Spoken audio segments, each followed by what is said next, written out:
reflecting on the days to help you forget. Make it taking on me to back you down, 'cause life's marching on, it's not waiting around. So get up, get off it and break some ground. Make your own revolution. Have you ever wondered what it's like to interview interesting people? Well, I get to do it, but so does my guest, Steve Lont, and I want you to meet him in a couple minutes. Hi, I'm Connie Bramer. Welcome to Laughter and Inspiration. Most of you know me as the founder of Get Your Rack Back, or GYRB as we call it for short. It's my nonprofit that helps cancer patients in the 518 area of upstate New York. And we provide cancer patients with gas and grocery gift cards and medical co-payment assistance, things that they need today to help them get through the day.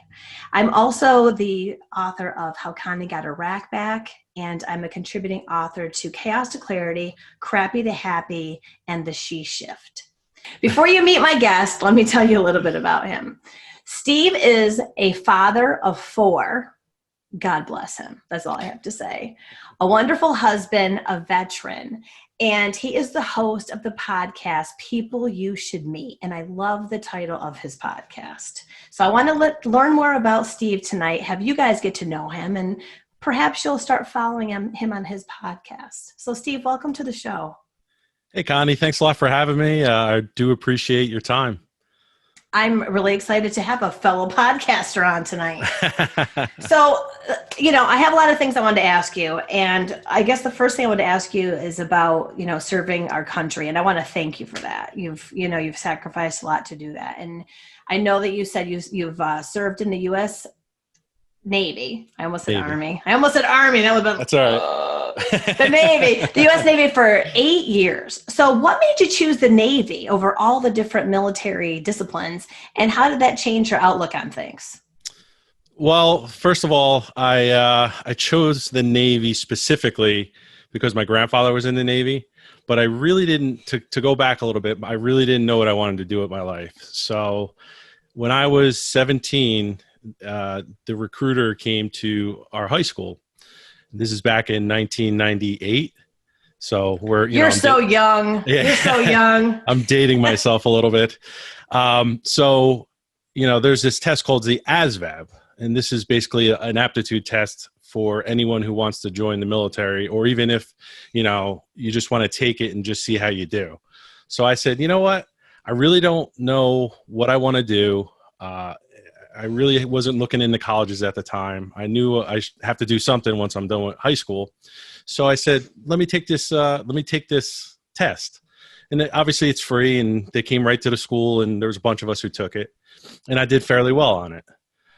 So now I have recruiters calling me up, asking me, well, you should come to our branch, Marines, Army, Navy, Air Force.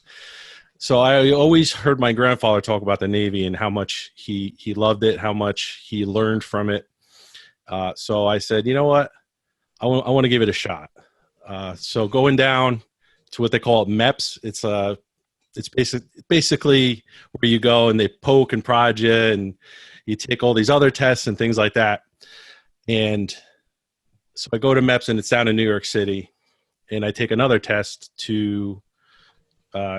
for the nuclear power program. So what I'm thinking in my mind, I don't know if you ever saw the movie The Rock, when they pull out. Yes. When they pull out, I'm thinking it's going to be something crazy, and I was worried for a second. I thought you were going to say Chernobyl. No. I'm like, I didn't say that. Okay. No, absolutely not. It's actually, believe it or not, it's one of the safest. It's one of the safest powers you can have in the world.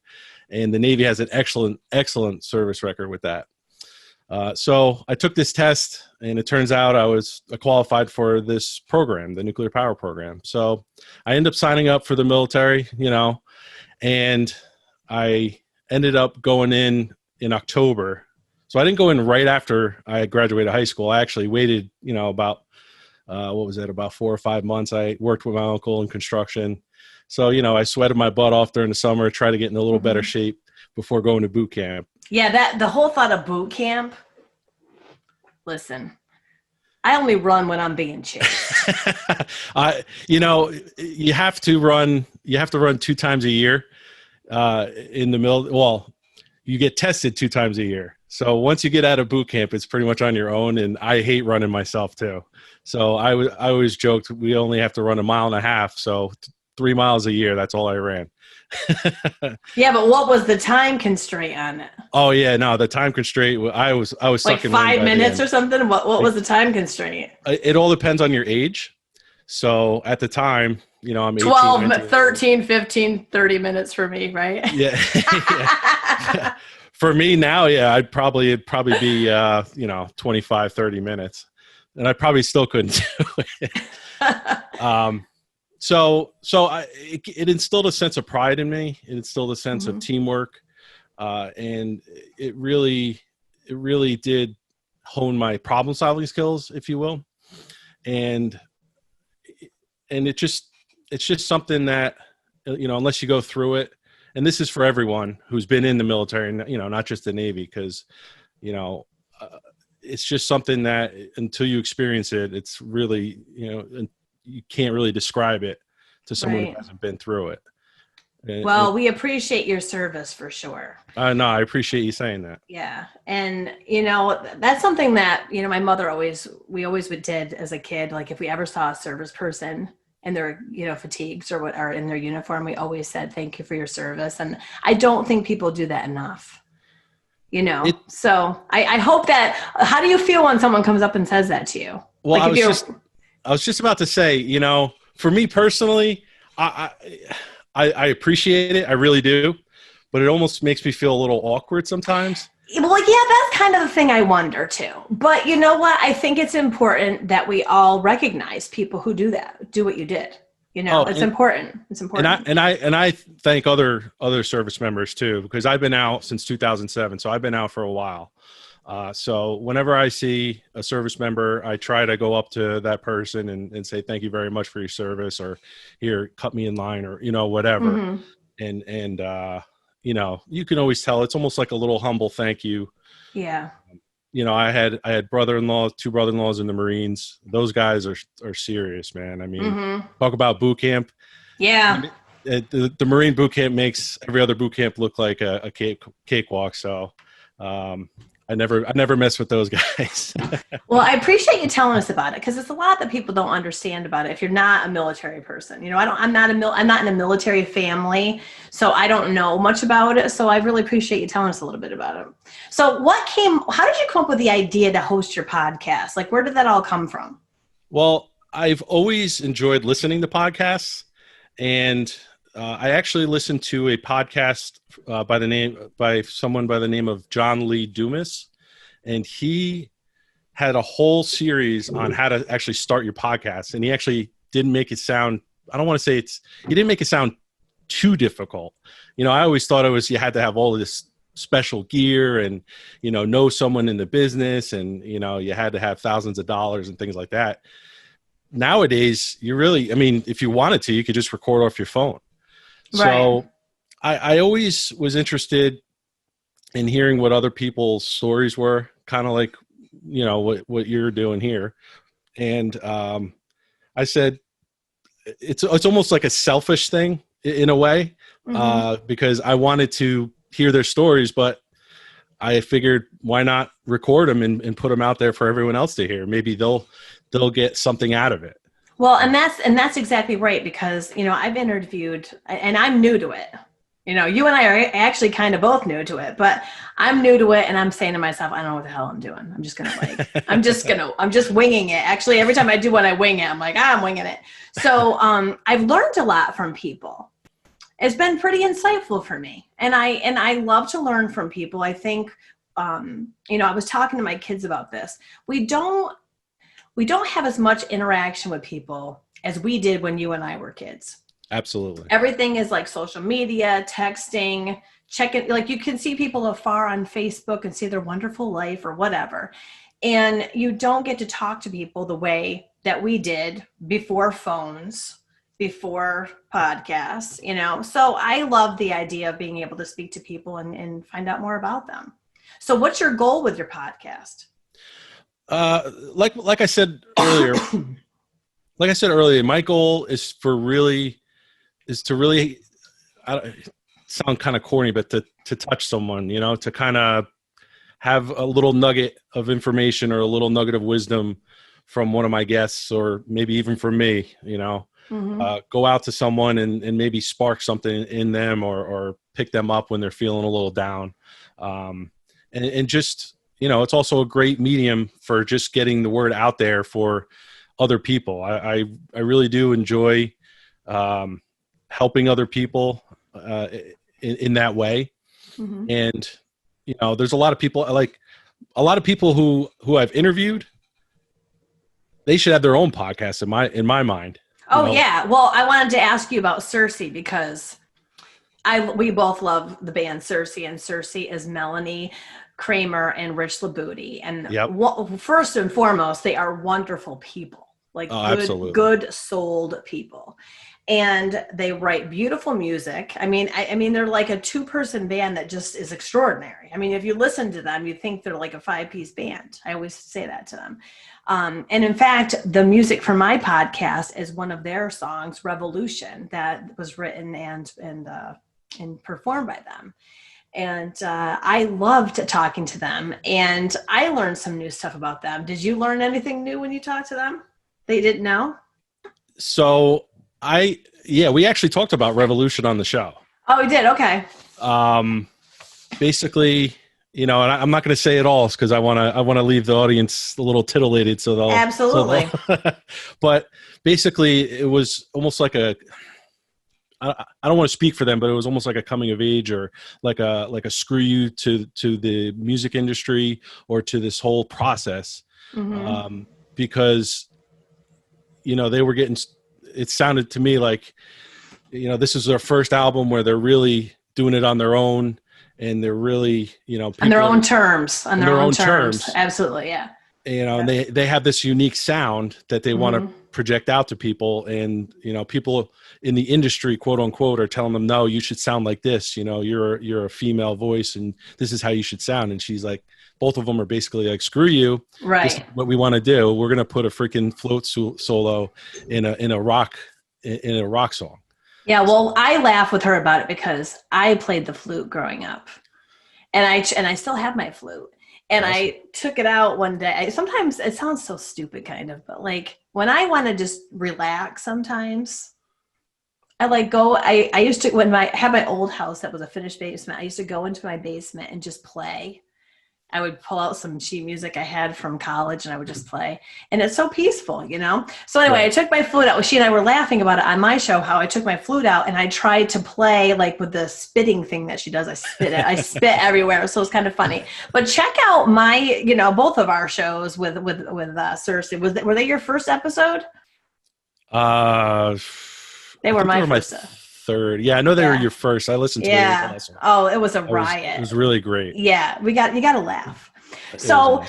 Every time I interview a guest, I ask some questions. And because I just really want to get to know more about you, Steve, I'm asking you more than the usual person. Okay. You poor guy. Okay. Bring it up. So here we go. What makes you feel inspired? So my wife makes me feel inspired. And here's why. First of all, we've been together since 1996. I mean, we're talking 24 years ago at this point in 2020. She is a tough cookie. She gave birth to 4 wonderful children, and anyone who's given birth, you know, props to that, because it's you know, it's a tough thing to do. On top of that, she did it with no medication. She did it all natural. And our youngest son was 11 pounds. Oh my God. Well, you know what? I got to just tell you a quick story. So when I had my kids, I had pregnancy-induced hypertension. So I had to be induced for both of my kids, which that's not like, I never knew to say, oh honey, it's time. Like that did not happen in my life. Right. So it was like, you're going in the hospital Thursday night. We're going to give you Pitocin on Friday, which, you know, give me a gun, because that was just horrible. So we're sitting there now. It's my now ex-husband. We are, you know, I'm sitting in the bed. He's sitting next to me, and we're hearing this woman scream in the other room. Oh no. And I look at him. I'm like, oh. I am screwed, and the nurse like ran in as if she was like, how people run in, they like skid. She like ran in and she goes, "Did you hear that?" And I looked at her, I go, "Yeah, I heard it." And she goes, "Oh, well, she didn't use any, she didn't have an epidural or have any pain medicine." I was like, "Oh," I go, "Well, I'm having an epidural." So God bless her that she gave birth to 11 pounds. Yeah. Wow. So with our youngest son, we didn't know he was going to be 11 pounds. I mean, she was, at this point we have 3 kids and she's running around and they just thought, she was just kind of just putting on a little more weight, but no, it was 11 pounds. You see the doctor's face and he's like, his eyes just like widen as he's coming out. So, oh my God. Well, hats off to her. So yeah, that, what, that's nice to hear that you're inspired by your wife. Yeah, she really is. She's, she just does a lot. She's nonstop in a good way. She's always running around for the kids or for me. And it's just something I look up to. Well, that's a great story. I love that. So if you could have dinner with one person, dead or alive, this is always one of my favorite questions. Who would you pick and why? So if I could have dinner with anyone, I would actually pick my father. Unfortunately, he passed away in a sudden and tragic way. And that was almost 20 years ago now. Mm-hmm. So yeah, I would just love to sit down with him, talk about the kids and, in my mind, because he never got to meet your kids. Like my mom passed away almost 25 years ago. So she never got to meet my kids at all. Exactly. Get to meet the kids. Yeah. I know he would be, proud. Be very proud. He would be involved very heavily. He was a big sports guy. He'd be at all the kids' events, everything. So, definitely my dad. Yeah. It's funny because I ask that a lot of people, and everyone, if they've lost a parent, they always pick a parent. And that's true because I wish I knew then, like what I know now, that I could have maybe some deeper conversations with my mother, right, while she was alive, but I was, in my early 20s. So, what the hell did I know? Right. Yeah, exactly. I still don't know anything. So if you could have a billboard with anything on it, what would it say? So with that, I chose a digital billboard. I'm gonna get a little deeper in here. Okay. So it could cycle through. I want to put charities on there. I want to put, for maybe some smaller charities that don't have the funding to be public. Get your rack back. Get your rack back would definitely be on there. Yeah, good.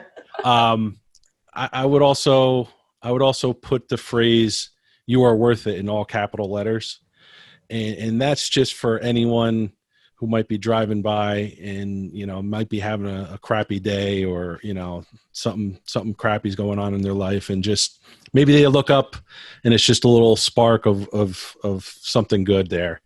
You never know what's going on in other people's minds, and it's important to kind of think that when you're interacting with people. In my mind, that's my feeling, because you never know what's going on. That's true. And when I was in college, there's a girl from college who I went to Plattsburgh State, little party town when I was there. So anyway, when I was in college, I had met this girl, and we went back to homecoming years later, and I saw her at homecoming, and she had these cards made up that she gave to people, and one of the cards said, like, "Hello, you are wonderful. You can do it. Have a great day," right? So she gave me one, and I called her. I said, "Hey, how do you get these? Like, she actually designed the card." Wow. So she gets them for me, and I pay her for them. And I put them in my patient baskets for my cancer patients. And I try to keep a bunch in my car. And I don't know, it was a couple of years ago. I was at McDonald's in the drive-thru. And this guy ahead of me was screaming at this and the woman was probably in her 70s, the lady at the window, right, screaming at her because he had to wait in line for his fries or whatever. Right. And I could tell like she was just devastated by this. I mean, she's like 70 something years old working at McDonald's, just trying to make a living like the rest of us. So I gave her the card. I said, look, I'm not selling you anything, because people, when you give people a card, they're like, what is she selling me? Right. I gave her the card and saw like how happy she was to read it. I said, I'm not selling anything. Just read this card. I think you need this today. And she said, oh, thank you so much. So you're right. People need to hear those things. Like, you can do it. You're wonderful. That's stuff that people need to hear every day. So I love that. Absolutely. And, just because you never know, Right. with some of the tragedies that happen, suicide and things like that, you never know if maybe that person had heard something or received one of those cards, maybe they wouldn't have done something, or they would have sought help or something like that. So right. That's huge. And that's great. That's a great idea. I'll have to hook you up with the cards. Absolutely. Oh, and one more thing, I would put Cersei's website and all their information in the billboard. We'll have to tag them in this. We'll have to tag them in this podcast. They'll laugh. Melanie will be like, "You guys are the best." So, knowing what you know now, which probably is a lot in your old wisdom, what would you tell your 18-year-old self? Oh boy, what wouldn't I tell my 18-year-old self? So as far as if I had a time machine, and boy, that would be hot tub time machine, a DeLorean, whatever way you get back in time, I would basically tell them, a couple of the basic things as far as, treat your money right, treat your woman and your children and everything right. Not that I didn't treat them right. I just something to remind. And then I would also give them lottery numbers for $100 million. Yeah, I could totally use that. I could use a dump truck full of hundreds. Actually, that's what I was like. Go to bed at night. I'm thinking, wouldn't that be a great present? So, I don't know if you've been following my Laughter and Inspiration page. Yeah, absolutely. It's a group. Well. It's been pretty fun. And I've gotten a lot of great feedback from it because people have said, every day I scroll through it for like 5 minutes and just laugh because, when I was going through my cancer and even today, like it doesn't matter if you have an illness or not, laughter really is the best medicine. You know what Absolutely. I mean? Yeah. So I pick a quote for every one of my guests to get your reaction. And I try to make it, apropos for the guest I have. So here is the one I picked for you. All right, I'm ready to go. You ready? Okay. I finally had the talk with my kids. I told them that animals in the wild eat their young, so they better get their shit together. That's awesome. I have to remember to tell my kids that one. That's great. That's great. great. I said something to my daughter the other day, and I can't remember how she and I, like, if anybody could listen to us talk, both my kids, they'd be like, is this like a Seinfeld episode? Like the things that we say to each other. So I said something to her and I'm like, you know what? I made you, like just joking, like not angry. And she goes, yeah. And I want to go back up there because 2020 sucks. Yeah, exactly. I said, well, that's not happening. Yeah. She just turned 20. I'm like, that's definitely not happening. Oh, wow. So I always ask my guests about gratitude because I really believe that living a life of gratitude helps you be, one, in the moment, and two, helps you to be more positive about things. Absolutely. So when I write my cancer patients that we help with my foundation a personal letter, I always say to them, keep a gratitude journal, like put it by your bed, have it be like one of those tiny spiral ones, and write down 3 things before you go to bed every night that you're grateful for, because it will help keep you in a positive mindset, especially like going to do it before you go to bed. So what would be the 3 things that you're grateful for today? Today specifically. So first of all, being on your show. Well, I have to say that because, I really do think what you do is very inspiring. It's a very great thing for people. Well, and just reaching out to those cancer patients, I think is very important. I'm very grateful for my family, specifically my wife and my 4 children.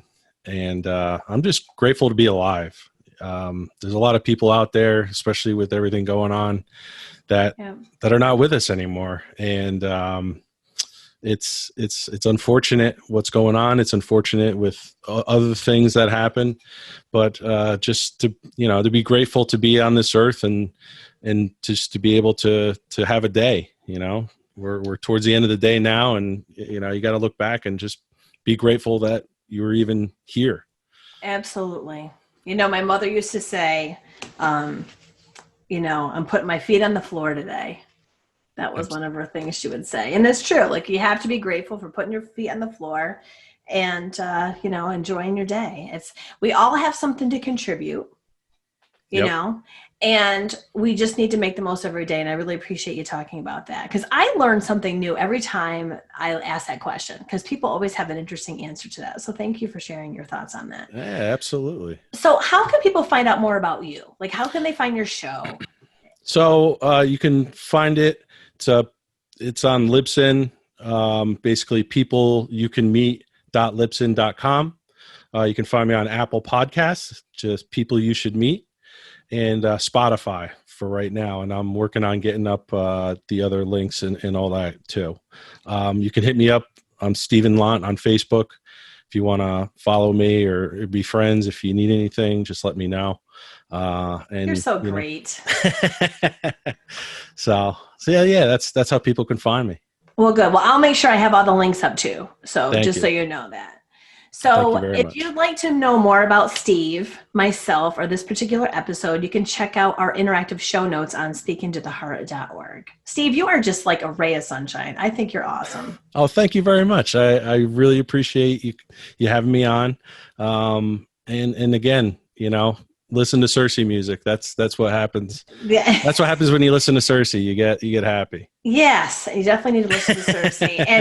and I always end my show with one thing. My mother always had a saying, Steve, and her saying was this: always leave people better for having known you. That's a beautiful saying. That's whether it's a handshake, which obviously we're not doing that anymore, but we're doing the little nod now, or the elbow pump. But you just have to. I always tell my kids, and especially having boys, right? Always open doors for people. That's just a small thing, but those are the kinds of things that my mother always talked about when she said, always leave people better for having known you. It was just any little small gesture. So if we all pay attention to that, the world's going to be a better place. And just to I'm just going to kind of jump in real quick, as far as teaching our children that, I think that's very important, just to lead by an example rather than just saying things. Yes, you can talk all you want, but if you show them and if they see what you're doing, that's what they're going to mimic. So, absolutely. A little parenting tip there. Just remember that they're always watching you, and they pick it up. Absolutely. Well, Steve, you're awesome. Thank you so much for being on the show. Thanks, guys. I'm Connie Bramer. This has been Laughter and Inspiration. I'll catch you next time.